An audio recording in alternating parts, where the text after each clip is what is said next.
Şimdi hazırlanan bu yasa tabii çok yeni gördük, herkes gibi bizler de yeni gördük yasayı. Bu tabii ki demokratikleşme için bir sonuç yaratacak bir yasa değil. Bir ilk adım yasası aslında mücadelenin silahsızlanması anlamına gelen bunun için atılmış bir adım. Tabii ki önemsiz değil, önemli ama çok daha iyi olabilirdi bu yasa. Ama bir adım olarak tabii ki biz değerlendiriyoruz. Teknik olarak, yani yasa tekniği olarak tabii ki sorunları var.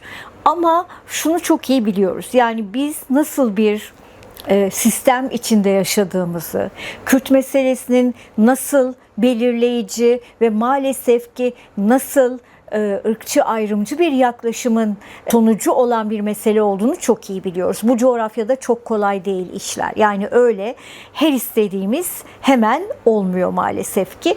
O nedenle böyle bir süreçte bir ilk adım olarak değerlendiriyoruz. Önemsiz değildir ama bu yasanın getirdiklerinin geliştirilmesi gerekiyor. Çünkü biz insan hakları savunucuları olarak aslında genel olarak bir demokratikleşme sürecinin başlaması gerektiğini düşünüyoruz. Bunu yıllardır dile getiriyoruz. Her şeyden önce Türkiye'nin altına imza attığı uluslararası sözleşmelere uygun olarak ifade ve örgütlenme özgürlüğü önündeki tüm engellerin kaldırılması gerektiğini söylüyoruz. Şimdi mesela bu yasa örgüt üyeliği, örgüt propagandası ve ölümlü olmadıkça diğer siyasi suçları da kapsıyor.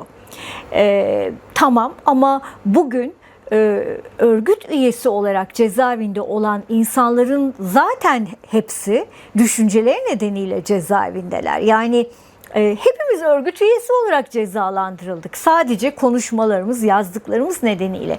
Yani bu coğrafyada maalesef ki yasalar zaten amacına uygun olarak da kullanılmıyor. Örneğin Türk Ceza Kanunu'nda örgütlü suç dedikleri suçlar için birçok madde olmasına rağmen ayrıca bir de terörle mücadele kanunu var. Mesela terörle mücadele kanununun böyle bir süreçte tamamen kaldırılması gerekir. Yani gerçekten demokratikleşmenin sağlanabilmesi için kaldırılması gerekir. Ama bütün bunları söylerken de şunu tekrar söyleyeyim. Bu yasa önemsiz bir yasa değil. Silahsızlanmayı sağlamak açısından, silahsızlanma derken de bu konuda da bence çok yanlış tartışmalar yapılıyor. İşte teslimiyet gibi, devletle anlaşma gibi, böyle değil. Böyle bakmak çok yanlış bir bakış açısı. Tam tersine Kürt meselesi için mücadeleden vazgeçilmiyor. Mücadele şekil değiştiriyor. Eskiden mücadelenin bir bölümü silahlı mücadeleydi. Ama artık Kürt hareketi silahlı mücadeleyi bitirdiğini açıkladı. Bundan herkes mutluluk duyması gerekir bu coğrafyada. Kimse ölmeyecek ve biz her şeyi konuşarak yapabileceğiz artık. Bunun bir kere her şeyden önce böyle düşünülmesi gerektiğini, olması gerektiğini düşünüyorum. O nedenle de bu yasa konuşarak çözmeye yönelik sorunları bir ilk adım. Ama dediğim gibi örneğin bu yasadan gezi mahpusları yararlanamayacak.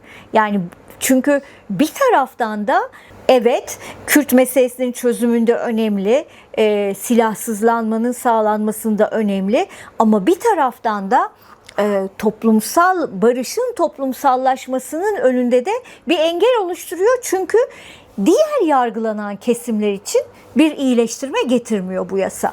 O nedenle bunun bir kere mutlaka sağlanması gerekiyor. Bunun için de bence bu coğrafyada kendisine demokratım, ilericiyim, devrimciyim diyen herkesin, hatta liberalim diyen, insan hakları mücadelesinden yanayım diyen herkesin bu barışçıl çözüme destek vermeleri gerekiyor. Yani biz talep ettikçe bu yasalar değişecek ve gelişecek. Yeni yasalar yapılacak. Biz talep ettikçe. Yani bu talep eksikliğini bir an önce gidermek gerekiyor. Bence bu yasadan Öcalan'ın yararlanmasını engellemek. Çünkü topluma böyle anlatıyorlar zaten. Sürekli bu yasayı anlatırken Öcalan yararlanmayacak diye başlıyorlar anlatmaya. Yani bizim görüşümüz bu. Bu hiç anlaşılır bir şey değil. Bir kere anayasanın eşitlik ilkesine aykırı bir şey. Yani 2005'ten sonrakileri kapsam içine alıp 2005'ten öncekileri kapsam dışında bırakmak anayasanın eşitlik ilkesine aykırı. Kaldı ki kendi ağızlarıyla da söyledikleri bir gerçeklik var ki umut hakkı. Yani bunu biz sürekli dile getiriyoruz. Umut hakkı düzenlemesi devletin yapacağı bir lütuf değil. Bu bir zorunluluk. Çünkü Avrupa İnsan Hakları Mahkemesi'nin verilmiş kararları var.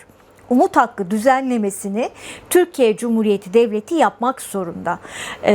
Bütün bunları şu anda tartıştırmak istemiyorlar. Çünkü yıllarca toplumu o kadar ırkçı milliyetçi yargılarla donattılar ki, o kadar kutuplaştırdılar ki bu yasayı anlatmakta zorluk çekeceklerini düşündükleri için de bu tür eşitliğe aykırı bir yasa taslağı hazırladılar, tasarısı hazırladılar. Tabii ki Öcalan'ı kapsamaması için 2005 tarihini getirdiklerini düşünüyoruz. Şimdi bir kere bunu, bir yasayı şarta bağlamak zaten hukuki olarak son derece saçma. Milli Güvenlik Kurulu rapor hazırlayacakmış da bu kararı resmi gazetede yayınlanacakmış. Ne zaman? Zamanı belli değil. Bunun ben hiç de demokratik bir tarz olduğunu düşünmüyorum. Zaten örgütün kendi beyanı var. Silah yakma eylemi düzenlendi. Silahlar yakıldı ve bugüne kadar da onun üzerinden bir yıldan fazla geçmiş olmasına rağmen tek bir silahlı eylem olmadı. Bu konudaki irade sürekli açıklandı. O nedenle bu Milli Güvenlik Kurulu'nun araştırma yapıp rapor hazırlayıp ondan sonra yasanın yürürlüğe girmesi bana göre doğru bir yöntem değil. Zamanı belirsiz. Yapacaklarsa da bir an önce bunu yapmaları gerekir. Çünkü artık cezaevinde binlerce insan tahliye olmayı artık bekliyor doğal olarak. Sadece o da değil, bu yasanın da geliştirilmesi gerekiyor. Yani mücadeleyi iyi arttırmak gerekiyor. Bütün bunlar için de bu yasanın bu belirsizlikten kurtulması gerekiyor. Umarım görüşmeler sırasında bu maddeyi kaldırırlar. Bu çok saçma bir yasa, şarta bağlanamaz çünkü. Umarım bu Milli Güvenlik Kurulu'nun raporu maddesini ortadan kaldırırlar. Zaten bu yasanın teknik olarak bir dolu yanlışları olduğunu söyledi. Mesela bu yasa şeye bağlı, başvuruya bağlı. Siz eğer başvurursanız yararlanacaksınız. Resen hakimler, savcılar, infaz hakimleri bu değişikliği kendiliğinden almayacak, yani kendiliğinden yapmayacak. Normalde bir yasa çıkar ve o yasaya uygun siz talepte bulunmasanız da karar verir hakimlikler. Ama burada diyor ki sen başvuracaksın bu yasadan yararlanmak için ve 6 ay gibi bir süre koyuyorlar. Bütün bunlar aslında bence devlet aklının da hala çok da ne yapacağını bilmediğini gösteriyor. Tedirginlik içinde olduğunu gösteriyor. Dediğim gibi ırkçı milliyetçi yargılarla donattıkları, halkın ne tepki vereceğini bilmedikleri için bu tür sınırlamalar koyduklarını düşünüyorum. Ama bunlar işte güven verici olmuyor. Yani güven sorunu ortaya çıkarıyor. Görüşmelerde bilmiyorum bunlar değişir mi? Ama bu haliyle tekrarlıyorum, bir ilk adım olarak önemsiz değil ama çok eksikleri olan bir yasa. Aslında bence demokratikleşme, sivilleşme ve barışçıl çözüm isteyen tüm kesimlerin bu süreci önemsemeleri ve sahip çıkmaları gerekiyor. Evet, tam olarak kimsenin içine sinmiyor. Yani içimize sinmeyen çok şey var. Ama bu sadece devletin antidemokratik yapısıyla açıklanacak bir şey değil. Bu durumda olmamızın sebebi biraz da muhalefetin de egemenine benziyor olmasıyla ilgili. Yani bizim coğrafyamızda ben bunu her zaman dile getiriyorum. Daha bir gün bile barış için bir genel grev yapılmadı. Çatışmanın, savaşın bu kadar yoğun olduğu, bu kadar çok insanın yaşamını yitirdiği, bu kadar çok insanın gözü altında kaybedildiği, katledildiği bir coğrafyada bir gün bile barış için bir genel grev yapılamadı. Onun için ki eksikliği biraz kendimizde de aramamız gerekir diye düşünüyorum. Biz Kürt meselesinin barışçıl çözümüne ne kadar destek veriyoruz? Sadece eleştirmekle bir sonuç alınmaz ama birçok kesim sadece eleştiriyor. Sadece oturdukları yerden eleştiriyorlar. Katkıda bulunun. Bu süreci değiştirmek istiyorsak, geliştirmek istiyorsak katkıda bulunmak, söz söylemek, talep yükseltmek gerekiyor. Biz bunu yapmaya çalışıyoruz.